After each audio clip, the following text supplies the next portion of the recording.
തിരുവനന്തപുരം പൊഴിയൂർ തീരദേശ മേഖല സന്ദർശിച്ച് എൻ.ഡി.എ സ്ഥാനാർത്ഥി രാജീവ് ചന്ദ്രശേഖർ തീരദേശ മേഖലയിലെ മത്സ്യത്തൊഴിലാളികളുടെ പ്രധാന പ്രശ്നമായ ഹാർബർ, പുലിമുട്ട് ഇവ 3 മാസത്തിനുള്ളിൽ നിർമ്മിക്കാമെന്ന് അദ്ദേഹം തീരദേശവാസികൾക്ക് ഉറപ്പ് നൽകി.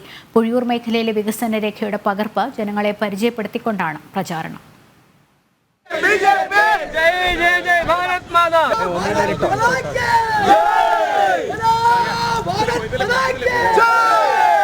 തിരുവനന്തപുരത്തെ കടലാക്രമണ ഭീഷണി നേരിടുന്ന പ്രദേശമാണ് പൊഴിയൂർ. കടൽ കയറി വീട് നഷ്ടപ്പെടുന്നതും തൊഴിലില്ലായ്മയും പ്രധാന പ്രശ്നം.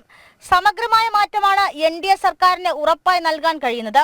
അത് 3 മാസത്തിനുള്ളിൽ നടപ്പിലാക്കുമെന്നും രാജീവ് ചന്ദ്രശേഖർ ജനങ്ങൾക്ക് ഉറപ്പു നൽകി. അതിന്റെ ഒരു പരിഹാരം, ഒരു ഷോർട്ട് ടേം സൊല്യൂഷനും ലോങ് ടേം സൊല്യൂഷനും ഞങ്ങൾ ഉണ്ടാക്കിയിട്ടുണ്ട്.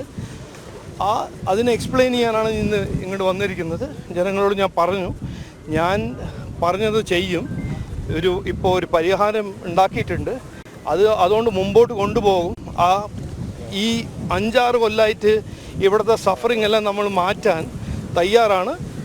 മുമ്പോട്ട് കൊണ്ടുപോകാനും തയ്യാറാണ്. വിഴിഞ്ഞം തുറമുഖ നിർമ്മാണം തീരദേശ ജനതയ്ക്ക് ഏറ്റവും കൂടുതൽ തൊഴിൽ സാധ്യതകളാണ് തുറന്നു കൊടുക്കുന്നത്. എല്ലാവരുടെ പ്രോബ്ലംസും നമ്മൾ സോൾവ് ചെയ്യും. എല്ലാവർക്കും ഒരു പുരോഗതിയും വികസനത്തിൻ്റെ ഒരു ഓപ്പർച്യൂണിറ്റി എല്ലാവർക്കും കിട്ടണം. അതാണ് ഞങ്ങളുടെ രാഷ്ട്രീയം. അത് ഞങ്ങൾ മുമ്പോട്ട് കൊണ്ടുപോകും. തിരുവനന്തപുരത്ത് ഒരു മാറ്റം വരും.